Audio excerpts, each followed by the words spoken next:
بعد أعوذ بالله من الشيطان الرجيم بسم الله الرحمن الرحيم يا الله المحمود في كل فعاله يا الله المحمود في كل فعاله يا الله المحمود في كل فعاله استغفر الله كل ذنوبي يا ستار يا غفار بحق حضرت محمد مصطفى صلی اللہ تعالی علیہ وسلم استغفر اللہ کل ذنوبی یا ستار و یا غفار بحق مخدوم کائنات و مولا کائنات و سرکاران حسنین کریمین علیہ رحمت و رضوان استغفر اللہ کل ذنوبی یا ستار و یا غفار بحق شیخ عبدالقادر جیلانی روح روحانی روح ربانی محی الدین شیخ عبدالقادر جیلانی یا روحی یا قلبی یا نور یا غوث العظم یا باز شب یا مخدوم محی الدین یا حضرت شیخ عبدالقادر جیلانی اغثنی و امددنی و نورنی و اسقنی و اعطنی و اکرمنی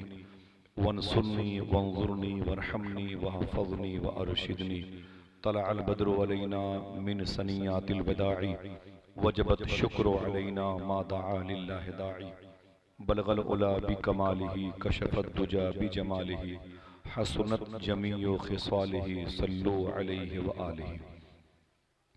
میرے امام فاضل بریلوی رضی اللہ تعالیٰ عنہ ارشاد فرماتے ہیں طلب کا منہ تو کس قابل ہے یا غوث مگر تیرا کرم کامل ہے یا غوث جو تیرے ذکر سے زاہل ہے یا غوث وہ ذکر اللہ سے غافل ہے یا غوث۔ میرے امام فرماتے ہیں کہ جو غوث اعظم سرکار کا ذکر نہیں کر سکتا وہ خدا کا ذکر نہیں کر سکتا۔ جو تیرے ذکر سے زاہل ہے یا غوث وہ ذکر اللہ سے غافل ہے یا غوث۔ تصوف تیرے مکتب کا سبق ہے اور تصرف پر تیرا عامل ہے یا غوث۔ ولی کیا مرسل آئیں خود حضور آئیں وہ تیری واز کی محفل ہے یا غوث۔ آخر میں فرماتے ہیں کہ یا شیخ آپ نے فرمایا تھا کہ مجھ سے جو مانگو گے ملے گا، تو اے بغداد والے بادشاہ میں آپ سے آپ ہی کو مانگ رہا ہوں۔ فرماتے ہیں کہا تو نے جو مانگو گے ملے گا، رضا تجھ سے تیرا سائل ہے یا غوث، رضا تجھ سے تیرا سائل ہے یا غوث۔ بڑے مبارک اشعار ہیں قصید غوثیہ میں جو میرے امام کی نوک قلم سے ظاہر ہوئے ہیں۔ کسی موقع پر ان اشعار کی برکتوں کو ظاہر کرنے کی توفیق ملی تو ہم اور آپ اکٹھا ہوں گے۔ دیر میں آنے کے لیے معذرت، تیزی کے ساتھ میں سلام کروں، میرے سلام کا جواب دیں۔ السلام علیکم ورحمۃ اللہ وبرکاتہ۔ بڑے ادب اور احترام کے ساتھ حضور صلی اللہ علیہ وسلم کی بارگاہ میں درود شریف اس یقین، اس اعتماد، اس تیقن کے ساتھ پڑھیں۔ جب پروفیسر واصف علی واصف سے پوچھا گیا کہ درود پڑھنے کی شرط کیا ہے تو واصف علی واصف فرماتے ہیں درود پڑھنے کی ایک شرط ہے۔ کتنی؟ زور سے بولیں۔ ایک شرط ہے۔ تو پوچھا گیا وہ ایک شرط کون سی ہے؟ جتنے ذہین لوگ ہیں ابھی پتہ چلے گا۔ واصف علی واصف کہتے ہیں درود پڑھنے کی ایک شرط ہے، وہ یہ کہ درود پڑھنے والا اور جس نبی پر درود پڑھا جائے دونوں کا زمانہ ایک ہونا چاہیے۔ بہت بہت شکریہ، مجھے آپ کے چہرے کی بشاشیت سے اندازہ ہوا اللہ نے آپ کو ذہانت اور عشق دونوں عطا فرمایا۔ میں اسے پھر سے ریورس کرتا ہوں۔ وہ فرماتے ہیں کہ درود پڑھنے کی ایک شرط ہے کہ درود پڑھنے والا اور جس نبی پر درود پڑھا جائے دونوں کا زمانہ ایک ہونا چاہیے۔ یعنی 200 سال پہلے جو لوگ اس تیغیہ محلے میں آئے اور انتقال کر گئے، آج کیا ان کے نام سے کوئی خط بھیجیں گے آپ؟ بولیں بھائی، نہیں بھیجیں گے۔ خط وہیں بھیجیں گے جہاں جواب ملنے کی امید ہو۔ تو درود بھی وہاں پڑھنا چاہیے جہاں صاحب درود ہو۔ سمجھ رہے ہیں؟ تو بولے کہ درود پڑھنے کے لیے شرط ہے کہ صاحب درود کا ہونا ضروری ہے۔ تو واصف علی واصف سے اس شخص نے پوچھا کہ اس کا مطلب ہم درود نہ پڑھیں؟ کہا کیوں؟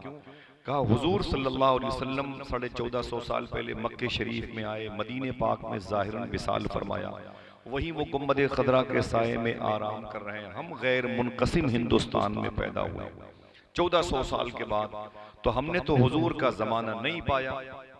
تو واصف علی واصف کہتے ہیں یہ سچ ہے کہ تو حضور کے زمانے میں نہیں تھا، لیکن یہ بھی حقیقت ہے کہ حضور تو تیرے زمانے میں ہے۔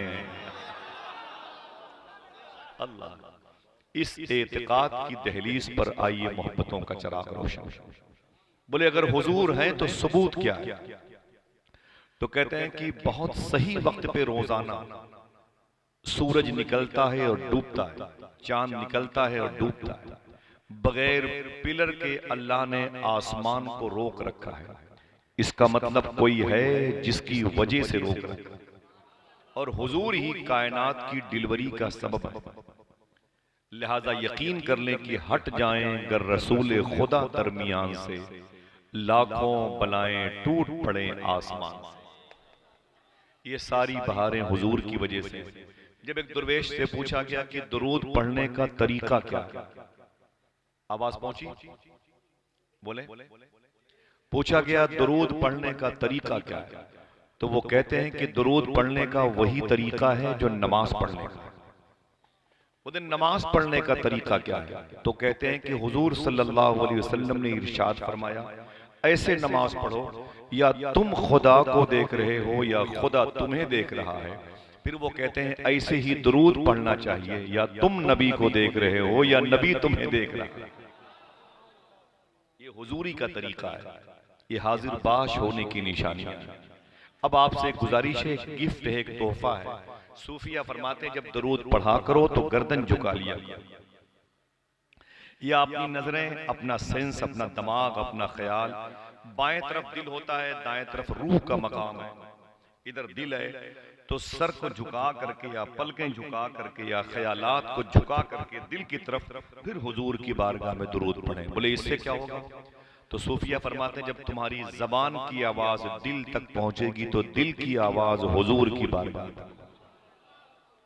اس طریقے سے درود پڑھنے کی عادت اگر آپ ڈال لیں گے نا، آج 13 نومبر کی شب گزر رہی ہے، ٹھیک 40 دن کے بعد صوفیہ کہتے ہیں تمہارے اس دل میں میٹھا میٹھا درد ہوگا۔ جب یہ درد ہونے لگے تو یقین کر لینا کہ تمہاری درود کی آوازیں سماعت مصطفیٰ تک پہنچ گئی۔ ایک بڑے راز سے پنے پردہ ہٹایا۔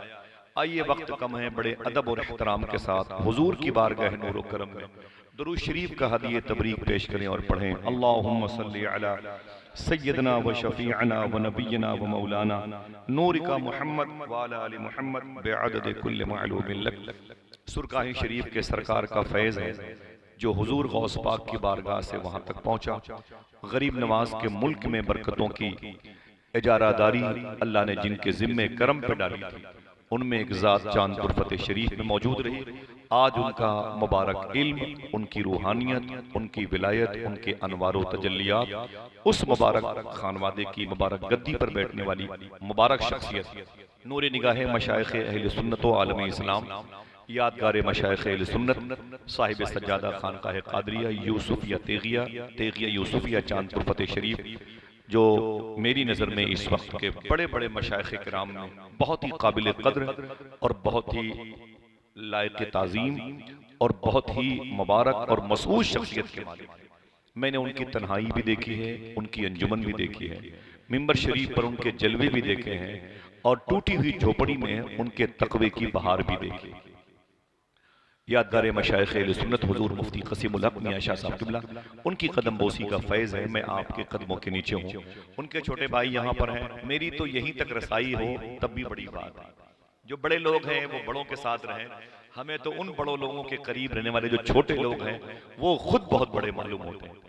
اللہ تعالیٰ نبی چاند پر فتح شریف سیدی آقائی مولائی ملجائی حضور شاہ، عالم وقت، عالم دین، عالم ادب، عالم با کمال علامہ شاہ حضور نور نبی شاہ صاحب، یہ نور نبی بھی ہیں اور نور صدیق بھی ہیں، نور عمر بھی ہیں، نور عثمان بھی ہیں، نور علی بھی ہیں۔ اور اگر دل کہے تو کہہ دوں میں نے غوث پاک کی بارگاہ میں ان کے وسیلے سے حاضری دی ہے، تو اگر یہ کہوں کہ یہ نور سیدنا شیخ عبد القادر جیلانی بھی ہیں۔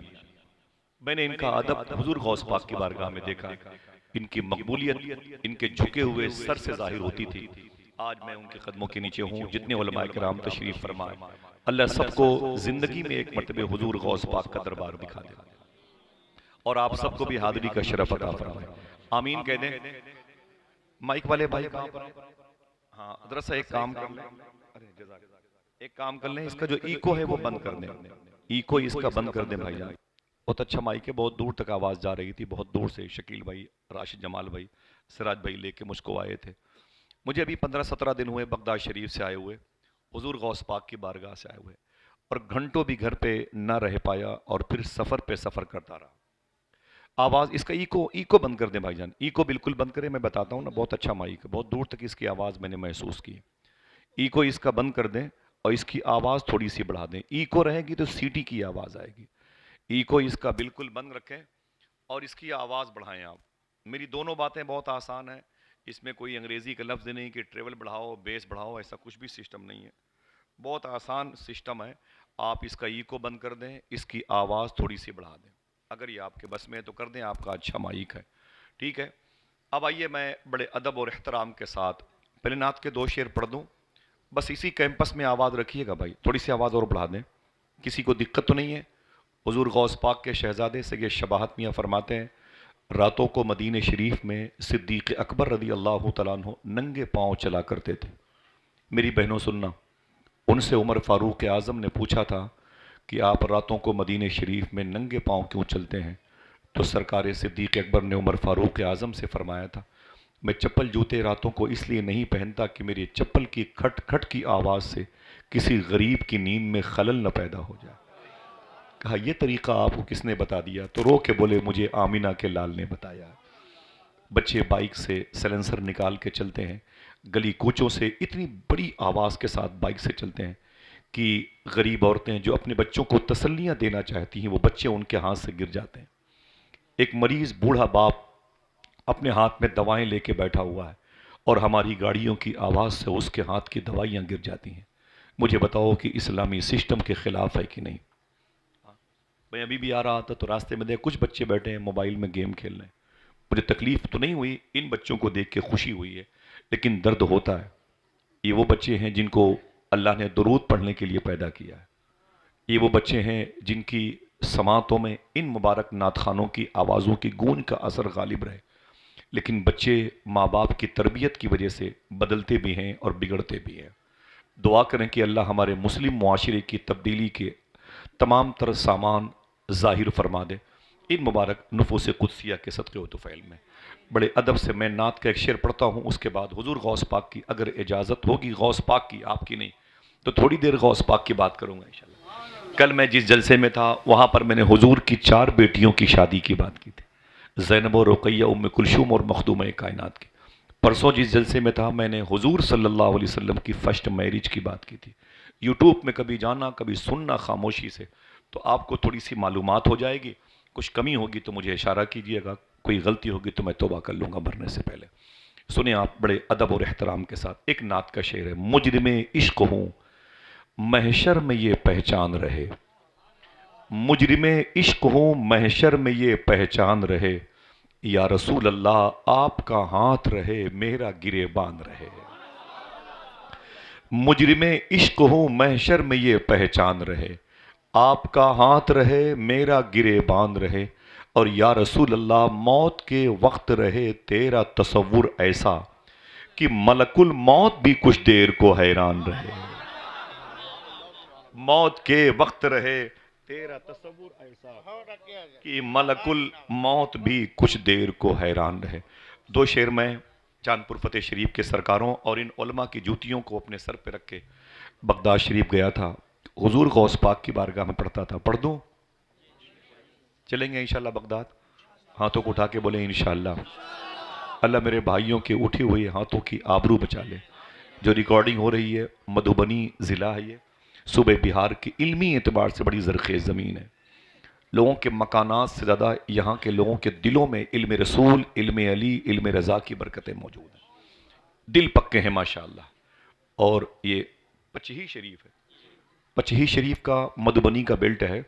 3-4 گھنٹے کے فاصلے پر پٹنہ ہے, اور 4-5 گھنٹے کے فاصلے پر پورنیہ وغیرہ ہے, اور یہ دھنباد اور یہ مظفر پور کی مبارک زمین ہے. اگر کوئی ریکارڈنگ کبھی دیکھے تو سمجھ لے کہ یہ محفل ہندوستان کے صوبے بہار کی بہار کی علامت ہے۔ میں 2 شعر پڑھتا ہوں جو حضور غوث پاک کی بارگاہ میں بہت پڑھتا تھا، دیکھیں۔ اور گلیوں سے تو کچھ بھی نہیں لینا مجھ کو، اور گلیوں سے تو کچھ بھی نہیں لینا مجھ کو، بس تجھے دیکھنے آؤں گا چلا جاؤں گا۔ اور گلیوں سے تو کچھ بھی نہیں لینا مجھ کو، بس تجھے دیکھنے آؤں گا چلا جاؤں گا۔ یا میرے شیخ اپنی دہلیز پہ کچھ دیر پڑا رہنے دے، جیسے ہی ہوش میں آؤں گا چلا جاؤں گا۔ اپنی دہلیز پہ کچھ دیر پڑا رہنے دے، جیسے ہی ہوش میں آؤں گا چلا جاؤں گا، جیسے ہی ہوش میں آؤں گا چلا جاؤں گا۔ آقا کریم صلی اللہ علیہ وسلم پہ جو قرآن نازل ہوا، اس قرآن کی ایک آیت ہے، الا ان اولیاء اللہ لا خوف علیہم ولا هم یحزنون۔ آپ اور ہم دونوں ماں کے پستان سے لپٹے ہوئے دودھ پیتے تھے، تب سے ان علماء کرام کے اجداد و امجاد نے قرآن کی اس آیتوں کی تلاوت کا رس کھولا ہے اور اعلان کیا ہے۔ اللہ نے خود کہا ہے، بے شک میرے دوستوں کو کسی بات کا کوئی ٹینشن نہیں ہے، اولیاء اللہ کو کسی بات کا حزن غم ملال نہیں ہے۔ ذرا محبت سے کہہ دو، جو ولی آپ کو ملے ہیں انہیں کس بات کا ٹینشن نہیں ہے کسی بات کا، تو کہہ دو سبحان اللہ۔ بات یہاں سے یوں موڑ سکتا ہوں کہ اگر اولیاء اللہ کو کسی چیز کا ٹینشن، کوئی غم، کوئی حزن و ملال نہیں ہے، تو سیدنا شیخ عبد القادر جیلانی تو اولیاء کے سردار ہیں۔ ہائے ہائے، انہیں کیسے کسی بات کا غم، کسی بات کا درد ہوگا۔ آج اسی شیخ عبد القادر جیلانی کی تھوڑی سی مبارک زندگی سے باتیں میں آپ کی سماعتوں کی جھولی میں رکھوں گا۔ اپنی ماں بہنوں سے گزارش کرتا ہوں کہ تھوڑی دیر وہ بیٹھیں، کہیں مت جائیں، اور آپ سے ہاتھ جوڑتا ہوں، آپ سے گزارش ہے، اب جب کبھی بھی حضور کی محفل میں آئیے گا تو وضو بنا کے آئیے گا، ٹھیک ہے؟ انشاءاللہ بولیں۔ کبھی بے وضو غوث پاک کی باتیں نہ سنا کریں، نہ ہم سنایا کریں، نہ آپ سنا کریں، انشاءاللہ، تاکہ سماعتوں سے زیادہ آواز دل تک پہنچ جائے۔ دل کی پاکی مراد ہے نا بھائی، کپڑے تو سب کے پاک ہیں۔ انشاءاللہ دعا کریں، حضور غوث پاک کے جد کی محفل میں جب کبھی بھی آئیں گے باوضو آئیں گے۔ اور میں ماں بہنوں سے، بچیوں سے بھی گزارش کرتا ہوں، تیزی کے ساتھ ایک واقعے کا اشارہ کرنے کا حکم ہے۔ میں یہ بات پرانی بات ہے اسے بتا دوں، اس کے بعد تھوڑی سی بات کرتا ہوں۔ سیدنا شیخ عبد القادر جیلانی سرکار غوث اعظم رضی اللہ تعالیٰ عنہ جب اولیاء کے سردار ہیں تو انہیں کیسے حزن و ملال ہوگا؟ ان کی جو پیدائش مبارکہ ہے اس پر تھوڑی سی بات کروں گا۔ ان کا جو گھر ہے وہ کہاں ہے، ان کی ماں، ان کے باپ کون تھے؟ تو بڑی مشہور روایت ہے کہ ان کے باپ کا نام تھا شیخ موسیٰ جنگی دوست۔ کوئی ایک بچہ 10 سال کا ہے، 15 سال کا ہے، وہ اونچی بولے حضور غوث پاک کے ابو کا نام کیا تھا؟ شیخ موسیٰ جنگی دوست۔ بولے، پھر سے بولے برکتاً۔ بہت بہت شکریہ، میں نے برکت کے طور پر کہا۔ ان کی عمر جوانی کی تھی اور جیلان یہ ایران میں ہے۔ اگر کوئی پوچھے جیلان کہاں ہے تو کیا بتاؤ گے؟ ایران میں ہے، تہران اسی ایران میں ہے، اور بستام اسی ایران میں ہے، خرقان اسی ایران میں ہے، شیراز اسی ایران میں ہے، سمنان اسی ایران میں ہے، سنجر اسی ایران میں ہے، جام اسی ایران میں ہے، سبحان اللہ، جیلان اسی ایران میں ہے، کاشان اسی ایران میں ہے، شازان اسی ایران میں ہے، اصفہان اسی ایران میں ہے، ہمدان اسی ایران میں ہے۔ یہ سارے قریب قریب شہروں کو میں نے کئی کی مرتبے دیکھے ہیں، اور ان علماء کی جوتیوں کے توسل سے دیکھے ہیں، اور آپ بھی انشاءاللہ دیکھیں گے۔ ہاتھوں کو اٹھا کے بولا انشاءاللہ۔ حضور غوث پاک کے ابو، میری بہنوں سننا، مجھے تمہارے قلب کو غوث پاک کی محبت کا قیدی بنانا ہے۔ سرکار غوث اعظم کے ابو جا رہے تھے جیلان میں، تو ایک ندی میں بہتا ہوا سیب جا رہا تھا۔ قریب قریب 90% لوگوں کو یہ باتیں معلوم ہیں، ہاتھ اٹھا کے بتائیں معلوم ہے؟ بالکل معلوم، ماشاءاللہ، اور معلوم ہونی چاہیے۔ تو حضور غوث پاک سرکار کے ابو نے کیا کیا تھا؟ اس ندی سے بہتے ہوئے سیب کو اٹھا کے کھا لیا تھا، ٹھیک ہے نا بھائی؟ پھر اس کے جرم میں وہ پنالٹی بنائی گئی، پنالٹی دی گئی۔ 12 سال تک آپ نے جس باغ کی خدمت کی ہے اس باغ کے مالک کا نام تھا شیخ عبداللہ صومعی۔ 12 سال کے بعد غوث پاک کے ابو نے کہا میں نے ایک سیب کھایا تھا اور 12 سال تک آپ کی باغبانی کی ہے، اب تو میرا جرم معاف کر دیں۔ فرمایا نہیں معاف کروں گا، میری لولی لنگڑی اندھی بہری ایک بیٹی ہے، اس سے شادی کرنے پڑے گی۔ ڈر گئے غوث پاک کے ابو، فرماتے کچھ بھی ہو، زندگی جیسے بھی گزرے گزار لی جائے، اگر سیب کے بارے میں مجھ سے اللہ نے پوچھا تو میں کیا جواب دوں گا؟ ایک سیب کھایا تھا۔ صاحبو میں آپ سے پوچھتا ہوں، جواب جلدی دینا، سیب غوث پاک کے ابو نے کہیں توڑا تو نہیں تھا؟ اونچے بولو۔ ٹھیلے پہ بک رہا تھا، لے کے بھاگے تو نہیں تھے؟ ہاں، چورا کے کھایا تو نہیں تھا؟ نہیں کھایا تھا۔ میں نے ایک درویش سے پوچھا تھا، حضور غوث پاک کے ابو کا اتنا بڑا جرم نہیں ہے جتنی بڑی سزا مل رہی ہے۔ ایک بہتا ہوا سیب، اور آپ میری بات کی تائید کریں گے، ایک بہتا ہوا سیب، اگر غوث پاک کے ابو بہتا ہوا سیب نہ کھاتے تو سیب سڑ جاتا۔ میں نے کہا غوث پاک کے ابو نے بہتے ہوئے سیب کو سڑنے سے بچایا ہے، اسے کھا کے کون سا اتنا بڑا جرم کیا ہے کہ شیخ سومئی سرکار نے 12 سال تک اپنی باغ کی باغبانی کروائی ہے؟ اگر دل پہ یہ جواب نقش ہو جائے تو کسی کاغذ پہ لکھ لینا، ایک تصویر کھینچ لینا، کبھی کبھی اس کو اسٹیٹس بنانا۔ جملہ سنیے گا، دیکھنا کتنے لوگ سبحان اللہ کہتے ہیں اس درویش کے جواب پر۔ میں نے کہا غوث پاک کے ابو نے اتنا بڑا جرم نہیں کیا تھا کہ جتنی بڑی سزا ان کو مل رہی ہے۔ جواب دے کے بولے کہ غوث پاک کے ابو جانتے تھے اگر میں نے کھانے پینے میں اس قدر احتیاط نہ کیا تو میرے گھر میں اولیاء کا سردار شیخ عبد القادر جیلانی کیسے پیدا ہوگا۔ ہائے ہائے ہائے، ذرا محبتوں سے کہہ دو سبحان اللہ۔ ماں باپ آوارگی کر کے اپنے بچوں کو عالم دین بنائیں گے تو بچے تو جس ادارے میں ہوں گے رسیدیں غائب کر دیں گے۔ سمجھ رہے ہیں آپ؟ صحیح ہے کہ نہیں؟ اگر حلال کھلا کے بچوں کو پالا ہوتا اور بچوں کو بیئر بار کے قریب بھی بٹھا دیا ہوتا نا، خدا کی قسم اس بیئر بار پر مدرسے کا بورڈ لگ جاتا 4 مہینے کے بعد۔ سمجھ رہے ہیں آپ؟ سب سے بڑی بنیاد یہ ہے کہ ہم نے اپنے بچوں کو حلال کھلانا کم کر دیا ہے۔ بچوں کی آوارگی کے ہم تنہا ذمہ دار ہیں۔ اللہ کا شکر ہے کہ میں نے اس ندی میں وضو کیا ہے جس ندی میں بہتا ہوا سیب غوث پاک کے ابو نے کھایا تھا۔ تو 12 سال کی پینلٹی دی گئی اور پھر وہ فرمایا کہ ٹھیک ہے وہ لڑکی آپ کی جیسی بھی ہو میں اس سے رشتہ کر لوں گا۔ لولی لنگڑی اندھی بہری ہے، غوث پاک کے ابو نے ایکسپٹ کر لیا، رشتہ ہو گیا۔ جب پہلی رات اپنی بیوی کے کمرے میں گئے تو سمجھ رہے تھے اندھی بھی ہے، لولی بھی ہے، لنگڑی بھی ہے، یہ آپ کو پتا ہے، لیکن جا کے دیکھا تو بڑی مہذب اور بڑی حیادار، بڑی عصمت مآب ایک خاتون ہاتھ پاؤں کی سلامتی کے ساتھ بیٹھی ہوئی ہیں۔ اب یہ غوث پاک کے جو نانا شیخ عبداللہ سومئی تھے، کیوں کہا تھا اندھی لولی لنگڑی بہری ہے، آپ کسی قریب کے امام سے پوچھ لیں، وہ انشاءاللہ بتا دیں گے۔ سمجھ رہے ہیں؟ غوث پاک کے ابو کا رشتہ جس لڑکی سے ہوا تھا اس کا نام تھا فاطمہ ام الخیر۔ ہاتھ اٹھا کے بتائیں غوث پاک کی امی کا نام کیا تھا؟ نہ سب کے ہاتھ نہیں اٹھے بھائی، سیدھی سی بات ہے۔ فاطمہ، اونچی بولو، برکت کے لیے بولو فاطمہ۔ اللہ اس نام کی برکتوں سے قریب کے مردوں کی مغفرت فرما دے۔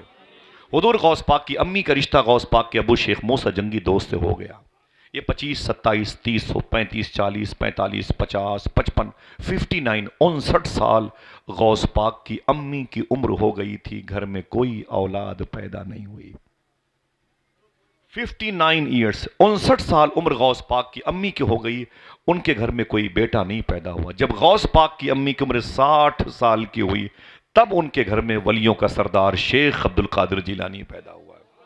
ڈاکٹر کہتے ہیں کہ اگر عرب کی عورتیں ہوں، یہ جو عورتیں بیٹھی ہیں، اگر عرب کی ہوں تو 65 سال تک بچے پیدا کر سکتی ہیں۔